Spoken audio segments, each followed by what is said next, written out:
नमस्कार, मैं हूं डॉक्टर प्रसून। चर्चा आज अमेरिका और चीन के बड़े दांव की, जिसके जरिए अमेरिका और चीन भारत को घेराबंदी में फंसाकर उसका व्यापार लेना चाह रहे हैं। आपको बता दें कि दोनों की कोशिश पाकिस्तान से होने वाले पूर्ण युद्ध से पहले भारत की घेराबंदी की नियत है, जिसके बाद ट्रंप के बड़बोलेपन से परेशान भारत ने अमेरिका पर टैरिफ लगाने के लिए वर्ल्ड ट्रेड ऑर्गेनाइजेशन में अपील की है। भारत अमेरिका के बीच मतभेद दर्शाते हैं कि व्यापार संबंध अब नए जियोपॉलिटिकल डिफरेंसेज या कहें तनाव में तब्दील हो गए हैं। भारत और पाकिस्तान के बीच युद्ध पर करीबी सहयोगी माने जाने वाले अमेरिका से भारत अमेरिका के बीच तीखे मतभेद उभरे हैं। जब यह उम्मीद की जा रही थी कि भारत अमेरिका के साथ व्यापार समझौता करने वाला पहला देश होगा, तब ट्रंप ने ब्रिटेन और बाद में चीन के साथ व्यापार समझौते की घोषणा की। ट्रंप ने सोमवार को कहा कि दोनों देशों के बीच व्यापार समझौते के विवरण सार्वजनिक होने के बाद वॉशिंगटन ने चीन के साथ व्यापार संबंधों को पूर्ण रीसेट हासिल किया है। अमेरिका और चीन ने अपने टैरिफ युद्ध में एक अस्थायी संघर्ष विराम की घोषणा की। व्यवस्था के हिस्से के रूप में दोनों देश टैरिफ में भारी कटौती पर सहमत हो गए। भारत और चीन से बाहर जाने वाले इच्छुक कंपनियों को आकर्षित करने में भारत की प्रतिस्पर्धात्मक बढ़त को संभावित रूप से प्रभावित कर रहे हैं। ग्लोबल ट्रेड रिसर्च इनिशिएटिव की रिपोर्ट के मुताबिक 90 दिनों के लिए पारस्परिक टैरिफ वापस लेने के यूएस चीन समझौते ने टैरिफ को समानता के करीब ला दिया है, जिससे भारत को लाभ पहुंचाने वाली चीन+1 की रणनीति कमजोर हो गई है। यह कहा जाए भारत के लिए एक झटका है। चीन+1 रणनीति में आमतौर पर कंपनियां चीन के अलावा अन्य देशों में अपने निवेश को विविधतापूर्ण तरीके से शामिल करती हैं। ऐसे समय में जब भारत और अमेरिका में व्यापार के मामले में काफी प्रगति हुई है, ट्रंप के टैरिफ से तिलमिलाए भारत ने जवाब में अमेरिकी वस्तुओं पर टैरिफ लगाने के लिए डब्ल्यूटीओ का सहारा लिया है। जब भारत अमेरिकी वस्तुओं पर टैरिफ लगाने के लिए डब्ल्यूटीओ जा रहा है, तो यह दर्शाता है कि दोनों देशों के बीच सब कुछ ठीक नहीं है। व्यापार पर उसके सख्त रुख के बावजूद ट्रंप की जीत भारत के लिए सकारात्मक मानी जा रही थी, लेकिन अब ऐसा लगता है कि तनाव संबंधों में भी फैल रहा है। सत्ता में आने के बाद अमेरिकी राष्ट्रपति डोनाल्ड ट्रंप ने अपने टैरिफ से ग्लोबल कारोबार को हिलाना शुरू कर दिया। जब उन्होंने चीन को सबसे अधिक टैरिफ के लिए चुना, तो भारत को एक प्रमुख मैन्युफैक्चरिंग शक्ति बनाने के अपने सपने की उम्मीद देखी। चीन के साथ ट्रंप के ट्रेड वॉर ने भारत के मैन्युफैक्चरिंग सेक्टर को और आगे बढ़ाने की जगह दी। असल में भारत कुछ हद तक अमेरिका के आयात में चीन की कमी को पूरा करना शुरू कर सकता था। चीन के भीतर मैन्युफैक्चरिंग करने वाली अधिक अमेरिकी कंपनियों के कम टैरिफ और एक कारोबार डील का लाभ उठाने के लिए भारत में अपना ऑपरेशन ट्रांसफर करने की संभावना थी, जो किसी भी देश का ट्रंप का पहला ट्रेड समझौता बनने वाला था। पिछले गुरुवार को ही एप्पल के सीईओ टिम कुक ने कहा था कि चालू वित्त वर्ष की तिमाही में अमेरिका में बिकने वाले अधिकतर आईफोन भारत से मंगाए गए। दुनिया भर की न्यूज एजेंसियों ने भी माना है कि ट्रंप की वास्तविक मंशा कुछ और है, जो ट्रेड वॉर के जरिए सभी देशों से कुछ न कुछ हासिल करने की उनकी सोच दर्शाती है। एक्सपर्ट भी भारत पर थोपे गए अमेरिकी टैरिफ से भौचक्के हैं।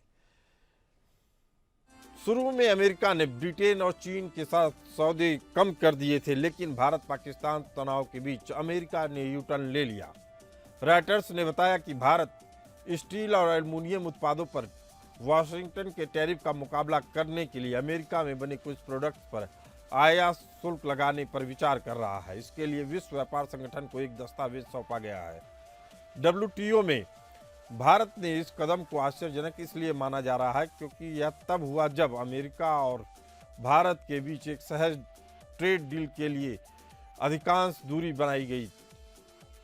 भारत और अमेरिका द्विपक्षीय व्यापार समझौते पर बातचीत कर रहे हैं, जिसके तहत दोनों देशों के बीच 8 जुलाई तक अंतरिम व्यवस्था पूरी होने की उम्मीद है। इससे पहले अमेरिका में प्रवेश करने वाले भारतीय सामानों पर 26% पारस्परिक टैरिफ लागू हो।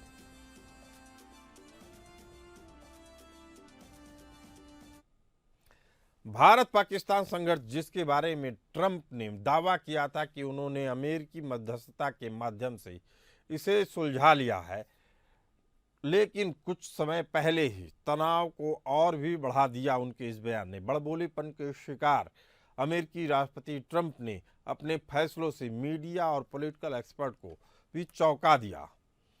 राष्ट्रपति बनते ही ट्रंप ने पहले यूक्रेन के राष्ट्रपति जेलेंस्की का सबके सामने मजाक बनाया, फिर गंभीर दबाव बनाकर यूक्रेन को मिनरल्स एग्रीमेंट के लिए तैयार किया। इसके बाद रूस का दोस्त कहे जाने वाले प्रेसिडेंट ट्रंप ने रूस पर भी तंज कसे और कहा कि ट्रेड को लेकर रूस कुछ भी देना नहीं चाह रहा है। अमेरिका के इस रुख से न सिर्फ रूसी राष्ट्रपति पुतिन अवाक रह गए, बल्कि अमेरिका में भी पुतिन की विश्वसनीयता में भारी कमी देखने को मिली। अमेरिकी राष्ट्रपति ट्रंप ने अपनी हरकतों से साफ कर दिया कि वो किसी के भी पक्ष में अमेरिकी कीमत पर समर्थन देने को राजी नहीं है। असल में अमेरिकी प्रेसिडेंट ट्रंप की कोशिश संघर्ष में उलझे सभी पक्षों को निचोड़कर अपना उल्लू साधना शुरू से रहा है। भारत असल में ट्रंप के इस रवैये को समझता है, इसीलिए भारत दक्षिण एशिया में अमेरिका की उपस्थिति को लेकर हमेशा अलर्ट रहता है। ट्रंप के बड़बोलेपन से नाराज पीएम मोदी ने तो यहां तक साफ कर दिया कि भारत पाकिस्तान विवाद का निपटारा दो पक्षीय वार्ता से ही निपटाया जा सकता है। भारत ने टूक शब्दों में अमेरिका को भी साफ कर दिया कि ट्रेड टेरर टॉक एक साथ नहीं किए जाएंगे। युद्ध में अल्पविराम को लागू करने के लिए भी अमेरिका की कोई भूमिका नहीं रही। ये बात पीएम मोदी ने एकदम साफ कर दिया, जिसके बाद अमेरिका अपने संबंध और टैरिफ चीन के साथ सुधार कर भारत को अस्थिर करने की मनोवैज्ञानिक चाल में लगा है।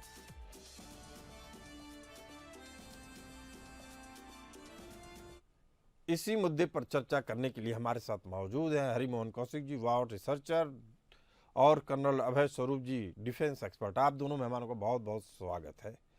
पहला सवाल हरिमोहन कौशिक जी आपसे।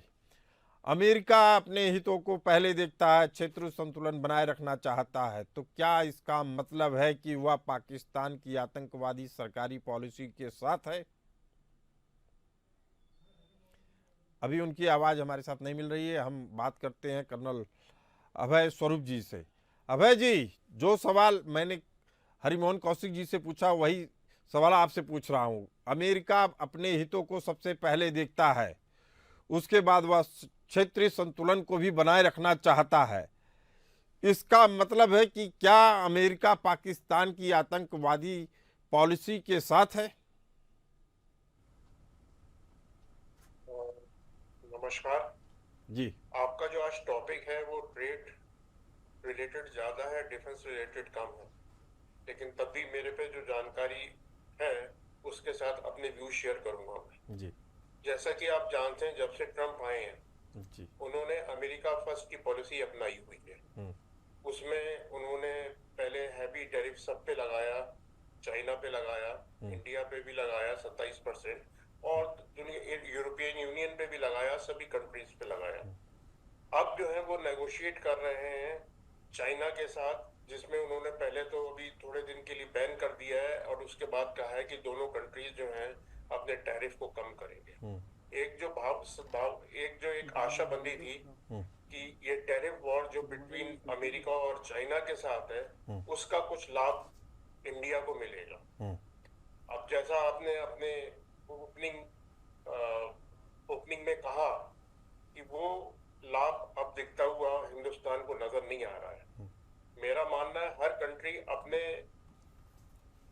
इंटरेस्ट के हिसाब से अपनी पॉलिसी बनाता है, और इंडिया को भी अपने इंटरेस्ट से अपनी पॉलिसी को देखना पड़ेगा, अपनी सिचुएशन को देखना पड़ेगा, अपनी रणनीति उसी प्रकार से इस्टेब्लिश करनी पड़ेगी। अभी मैं ये ऑपरेशन सिंदूर के बाद थोड़ा सा स्टॉक्स का देख रहा था। इंडिया के जो इंडिजियस डिफेंस एक्सपोर्ट्स हैं, डिफेंस इस्टेब्लिशमेंट और हमारी जो इंडस्ट्रीज हैं उनके शेयर में एकदम बूम आया है। जहाँ जैसे भारत इलेक्ट्रॉनिक्स लिमिटेड, BHEL और भी जो वेरियस डिफेंस की जो इंडस्ट्रीज है, मेरे को लगता है कि हमारे जो इंडिजियस बनाए हुए वेपन्स हैं, जैसा कि उन्होंने बहुत क्षमता के साथ और बहुत ही अच्छे तरीके से अपना हुनर दिखाया है, उसका इफेक्ट हमारी इंडस्ट्रीज के ऊपर बड़ा पॉजिटिव पड़ेगा।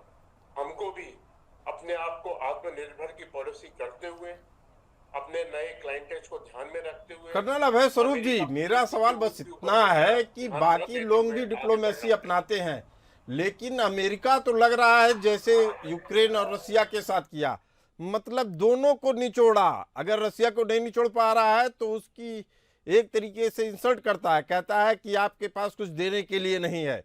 उससे पहले यही काम वह जेलेंस्की के साथ करता है और कहता है कि आप अगर हमारे साथ समझौता नहीं करते हैं, मिनरल्स वाला एग्रीमेंट नहीं करते हैं, तो आप खत्म हो जाएंगे। असल में अमेरिका किसी का नहीं है, यह नैरेटिव पहले से चल रहा था, लेकिन अब इसे ट्रंप इस्टेब्लिश कर रहे हैं और यह अमेरिका के लिए भी बहुत खतरनाक होगा। सभी देश अपना हित देखते हैं, लेकिन जो किसी का नहीं होता है उसका भी कोई नहीं होता है। अमेरिका को इसकी खामियाजा उठाना ही पड़ेगा, आज नहीं तो कल। कर्नल अभय स्वरूप जी। हाँ, आप बिल्कुल ठीक कह रहे हैं, लेकिन मेरे को ये लगता है कि जो अपने ट्रम्प साहब हैं, इनके जो बयान हैं और जो ये कुछ कहते हैं, उसके ऊपर ज्यादा हमको सीरियस नहीं होना चाहिए। बिकॉज आज वो कुछ कहते हैं, कल वो कहते हैं। स्टेबिलिटी जो है नहीं है उनके बयानों में, जितना एक स्टेट्समैन की होनी चाहिए जी। लेकिन उनका जो फॉरेन स्पोक्समैन है, अगर मैं आज उनके भी बयान को पढ़ रहा था, तो जैसे ट्रम्प साहब ने बोला कि ये मेरी मध्यस्थता करके मैंने इंडिया पाकिस्तान को बोला है, तो उसने केवल यही कहा कि हमने दोनों को कहा कि आप आपस में बातचीत करें, उसमें अमेरिका का इंटरवेंशन नहीं है। वो मॉडरेट करने की कोशिश करता है ट्रम्प साहब, जो किसी ना किसी जुनून में आके कभी कभी कुछ बोल जाते हैं। ये मेरा जी। व्यूज है। हरिमोहन कौशिक जी हमारे साथ मौजूद हैं, वह रिसर्चर हैं। हरिमोहन कौशिक जी, आप जुड़े नहीं थे तो हमने पहला सवाल आप ही से पूछा था कि अमेरिका अपने हितों को पहले देखता है, ये ठीक बात है, लेकिन वह क्षेत्रीय संतुलन बनाए रखना चाहता है दक्षिण एशिया में। अब इसका क्या मतलब है? क्या वह पाकिस्तान की आतंकवादी सरकारी पॉलिसी को सेकंड कर रहा है, उस पे अपने वह उस पॉलिसी के साथ है? Harimohan ji. Sir thank you.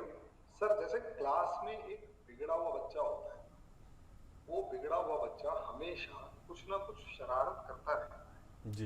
लेकिन क्लास टीचर की मजबूरी होती है, और वो मजबूरी इतनी खतरनाक होती है कि वो अपना कुछ रिस्पॉन्ड कर नहीं पाती। उसको थोड़ा सा डांट देगी, एक आधा चाटा लगा देगी, कुछ भी कर देगी, लेकिन क्या उस पर इतना सख्त एक्शन ले पाती है कि वो बच्चा जो है वो सुधर जाए? पूरी क्लास कहती है मैडम उसको कुछ कहती क्यों नहीं, लेकिन मैडम की अपनी मजबूरी होगी। वही चीज यहाँ पर है सर। यहाँ असलियत में अगर हम देखते हैं तो अमेरिका की और यूरोप की और चाइना की मजबूरी है उभरता हुआ भारत। वो लोग कभी भी उभरते हुए भारत को बर्दाश्त नहीं कर सकते, और वही उनकी सबसे बड़ी प्रॉब्लम। उभरता हुआ भारत अगर किसी को रोक सकता है, या यूं कहीं उसके रास्ते में रोड़ा अटका सकता है, या यूं कहीं उसके पैर को जकड़ के उसे गिराने की कोशिश कर सकता है, तो वो पाकिस्तान है। और पाकिस्तान के जैसा ही एक नया देश बांग्लादेश जो है वो बनाने की कोशिश वहां पर हमारे को साफ तौर पर दिखाई दे रही है। सर, असलियत में प्रॉब्लम पाकिस्तान का टेररिज्म नहीं है। असलियत में प्रॉब्लम पाकिस्तान के टेररिज्म से ज्यादा बड़ी हिंदुस्तान की तरक्की है। और यही रीजन है, डांटने का, फटकारने का, बोलने का ढोंग तो किया जाता है कि देखो भाई हमने पाकिस्तान को ये बोल दिया, वो बोल दिया, तो लेकिन कुछ होता नहीं और होगा भी नहीं। जब तक इंडिया तरक्की करता रहेगा तब तक कुछ नहीं। हरिमोहन कौशिक जी, अमेरिका ने जैसे यूक्रेन को पहले धोखा दिया, बाद में रूस को दिया, वही पॉलिसी वो यहाँ भी लगा रहा है। वह पहले बताता है कि भारत के साथ हमारा ट्रेड एग्रीमेंट और टैरिफ वॉर था वो खत्म होने के कगार पे है, ट्रेड एग्रीमेंट नए सिरे से बनने जा रहा है, भारत पहला देश होगा। ये बात करके ट्रंप असल में चाइना को अनकंफर्टेबल करते हैं और उसके बाद हड़बड़ी में एक एग्रीमेंट तैयार करते हैं जिसमें ट्रंप को कोई बड़ी बढ़त नहीं मिली है, बढ़त तो चाइना को मिली हुई है। उसके सामानों से अमेरिकी बाजार पटा हुआ है, लेकिन फेस सेविंग के लिए ट्रंप ने किसी तरीके से चीन के साथ समझौता किया। सवाल बस इतना है कि जिस चीन के साथ ट्रंप विरोध कर रहे थे, आज अपनी परिस्थितियों के कारण वापस उसके साथ दिख रहे हैं। और उसका साथ दिखना इसलिए भी महत्वपूर्ण है क्योंकि अगर इस तरह की ट्रेड एग्रीमेंट और टैरिफ वॉर खत्म होता है तो भारत को अच्छा खासा नुकसान होगा। ये तब हो रहा है जब वास्तव में अमेरिका के हित चीन से टकरा रहे हैं, खासकर दक्षिण एशिया में। उसके बावजूद अगर अब वह चीन के पक्ष में जाता दिख रहा है तो जियोपॉलिटिकल रिलेशन और जियोपॉलिटिकल वॉर, अगर आप कहें ट्रेड वॉर कह ले इसको या किसी भी तरीके का वॉर कह ले, या अमेरिका के पक्ष में झुक रहा है या वास्तव में चीन के पक्ष में। सर एक्चुअली अमेरिका और चीन के पक्ष में अगर हम देखें तो दोनों आपस में एक दूसरे की तरफ से रस्सी खींच रहे हैं। बीच में एक वो ट्रेड है, दोनों अपनी तरफ से खींचने की कोशिश कर रहे हैं। कभी वो ऐसा माहौल बनता है कि वो चाइना की तरफ झुकता हुआ नजर आता है क्योंकि उसके बाद उसके सामानों से अमेरिका की मार्केट भरी पड़ी है। कभी ऐसा लगता है कि वो अमेरिका की तरफ झुकता हुआ नजर आ रहा है क्योंकि डॉलर का डोमिनेंस खत्म होने का नाम नहीं ले रहा और अमेरिका अपने आप में बहुत स्ट्रॉन्ग पोजीशन में है। लेकिन मेरा जो मामला है, जो आपने क्वेश्चन पूछा कि इन दोनों की आपस की लड़ाई में क्या इंडिया को बेनिफिट होगा या इंडिया कहां खड़ा होगा। देखिए सर, मैं यहाँ पर एक 2 बिल्लियों की लड़ाई और एक बंदर के मामले में देख रहा। अब यहाँ बंदर की पोजीशन पे कभी चाइना आ जाता है, कभी अमेरिका आ जाता है, और 2 बिल्लियों की लड़ाई में एक बिल्ली परमानेंट है और वो है इंडिया। कोशिश करता है इंडिया भी कि उन दोनों की लड़ाई का बेनिफिट उठाने की कोशिश करे, लेकिन इतना ज्यादा कैपेबल नहीं हो पाता क्योंकि डेमोक्रेसी और डेमोक्रेसी के साथ साथ हमारे पास हमारे चैलेंजेस कंपैरेटिवली बहुत ज्यादा है। हमारे पास हमारा जैसे एक पड़ोसी पाकिस्तान है, चाइना के पास ऐसा कोई पड़ोसी नहीं है, ऐसा कोई पड़ोसी अमेरिका के पास भी नहीं है। अमेरिका में जो प्रॉब्लम्स इस टाइम पर आ रही हैं वो डोनाल्ड ट्रंप की बेवकूफियों की वजह से आ रही हैं। एक बिजनेसमैन को जब राष्ट्रपति बना दिया जाएगा, हेड ऑफ द स्टेट बना दिया जाएगा और वो हर चीज को एक डील की फॉर्म में देखेगा तो सब प्रॉब्लम्स तो क्रिएट होंगी ही होंगी। और ट्रंप एक ऐसा बंदा है जिसके लिए फॉरेन पॉलिसी एक डील है, और डील एक ट्रेड डील है, बिजनेस डील है जिसमें गिव एंड टेक चल रहा है। मैं कम से कम दूंगा और ज्यादा से ज्यादा लूंगा वरना डील कैंसिल। लेकिन सर जियो पॉलिटिक्स हुई या पॉलिटिक्स हुई, डील में गिव एंड टेक जो होता है वो होता तो जरूर है, लेकिन बहुत सारे जो सॉल्यूशंस हैं, बहुत सारे जो प्रॉफिट्स हैं वो एक पर्टिकुलर टाइम पीरियड के बाद मिलते हैं या फिर वो लंबे टाइम के बाद मिलते हैं। इस चीज को हमें समझ में आता है, किसी भी जियो पॉलिटिशियन को समझ में आएगा, ट्रंप को समझ में नहीं। और इसी की वजह से पूरी दुनिया में इस टाइम पर प्रॉब्लम आ रही है। लेकिन एक सबसे बड़ी बात मैं जो कहना चाहूंगा फाइनली कि ट्रंप इस टाइम पर क्लैमर कर रहा है, बहुत ज्यादा तड़प रहा है कि कैसे भी करके वो एक सक्सेसफुल पीस डील करवा सके। वो सक्सेसफुल पीस डील उसने ढूंढी सबसे पहले तो यूक्रेन वॉर में कि आते ही 20 दिन में खत्म कर दूंगा। 20 दिन तो छोड़ो, 20 महीने बाद भी खत्म कर लेगा, इसकी कोई गारंटी नहीं। हरिमोहन कौशिक जी, आपकी बात को आगे बढ़ाते हुए 2 चीजें आपके दिमाग में डालना चाहता हूं, उसके बाद उसी का जवाब भी आपसे चाहिए।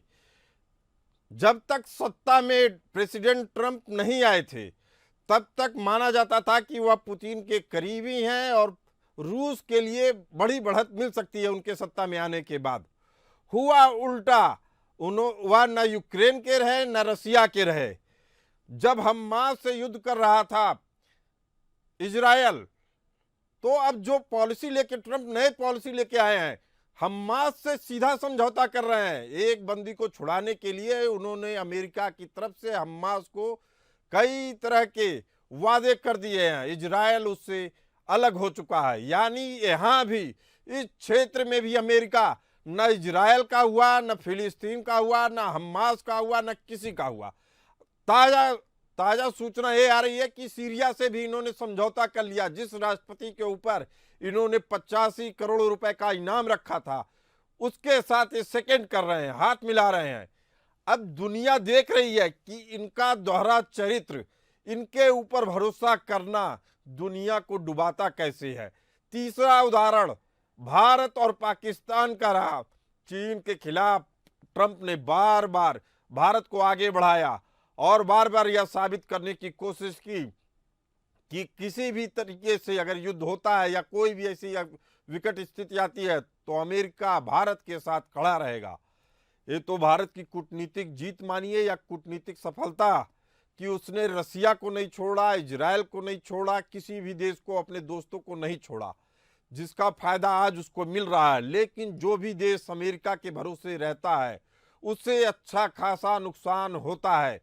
भारत की शायद इसी पॉलिसी के कारण अभी चाइना से हमारी स्थितियां या परिस्थितियां उतनी नहीं बिगड़ी हैं जितनी बिगड़ने की संभावना थी, जिनकी आशंका थी।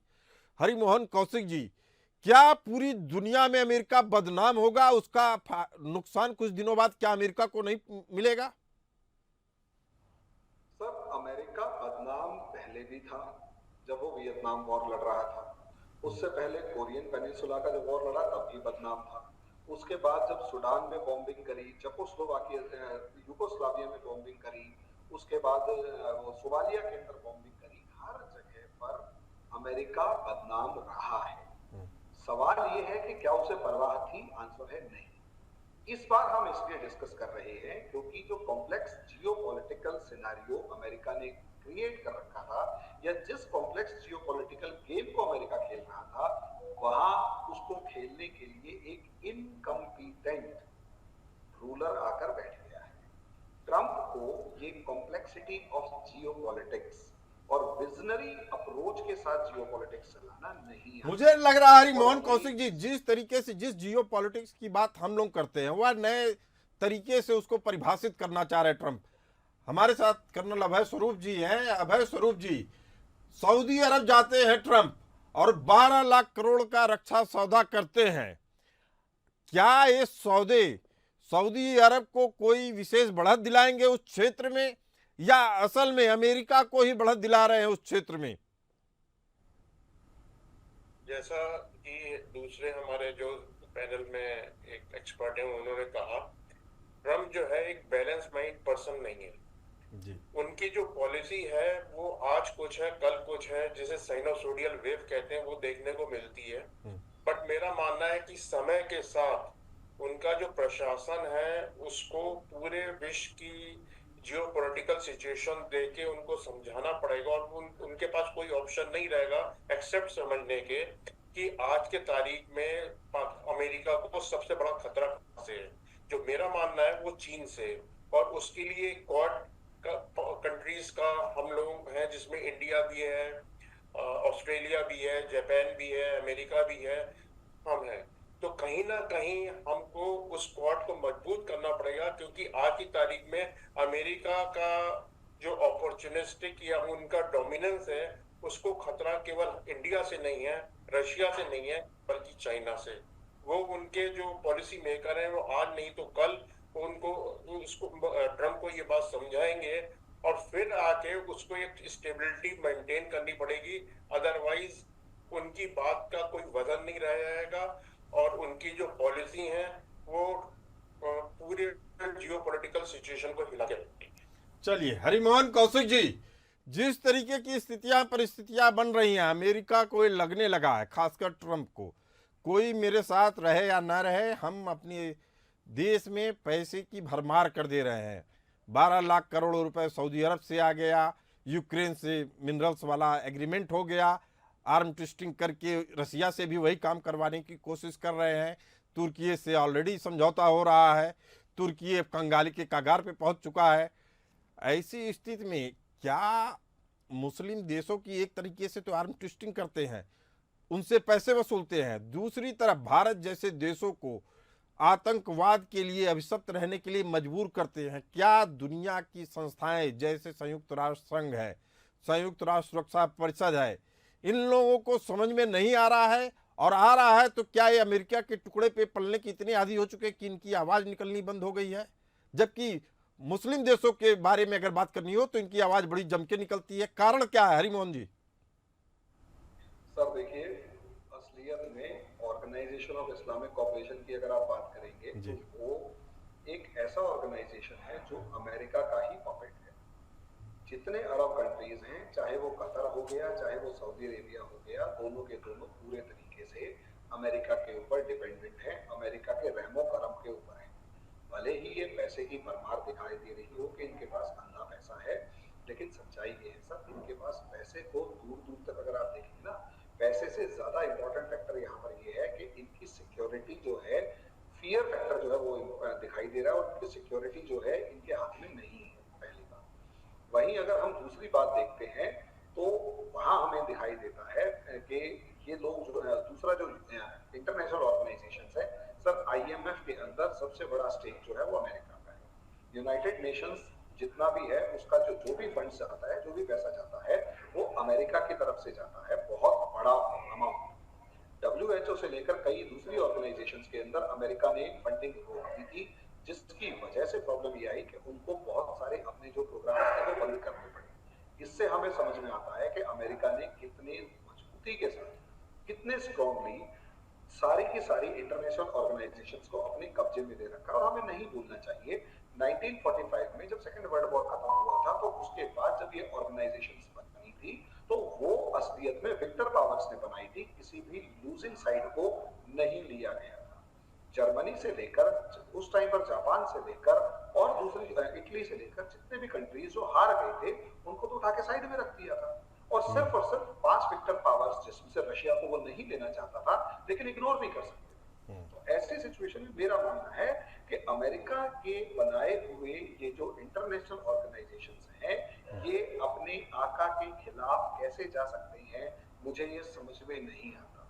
और ट्रंप जैसा एक साइको इंसान अगर एक बार ये कह दे कि भाई चाहे कुछ भी हो जाए, मैं अपने वॉशिंगटन DC में इन यूनाइटेड नेशंस की जगह जो है इनको नहीं देता, एक बार वो कह सकता है, वो ग्रीनलैंड में कब्जा दावा ठोक रहे हैं, सर यूनाइटेड नेशंस जाएगा कहाँ, एक बार बता दीजिए। और एक बार OIC को एक साथ मतलब कुछ 2-4 धमकियां जो दे रहा है वो दे देगा कि तुम्हारे ट्रिलियंस ऑफ डॉलर जो अमेरिका में बंद है मैं नहीं देता, फिर ये लोग कहाँ जाएंगे ये बता दीजिए। तो बहुत सारे ऐसे तरीके हैं जिससे जो स्थितियां परिस्थितियां हरिमोहन जी बन रही हैं, उससे तो तय है कि भारत अमेरिका के किसी भी चाल को पूरी तरीके से समझने लगा है और अपनी तैयारी अपने दम पर करके आगे बढ़ रहा है। लेकिन एक बड़ा सवाल है कि क्या ऐसे दोस्तों पे हम भरोसा कर सकते हैं जो साथ में रहकर हमारी पीठ में छुरा भोंक रहे हैं? इनसे अलर्ट रहना है। आप दोनों लोगों ने हमारे दर्शकों का जो ज्ञानवर्धन किया उसके लिए आप लोगों का बहुत बहुत धन्यवाद। फिलहाल इस चर्चा में इतना ही, हमें दीजिए इजाजत। चलते रहिए PN न्यूज के साथ।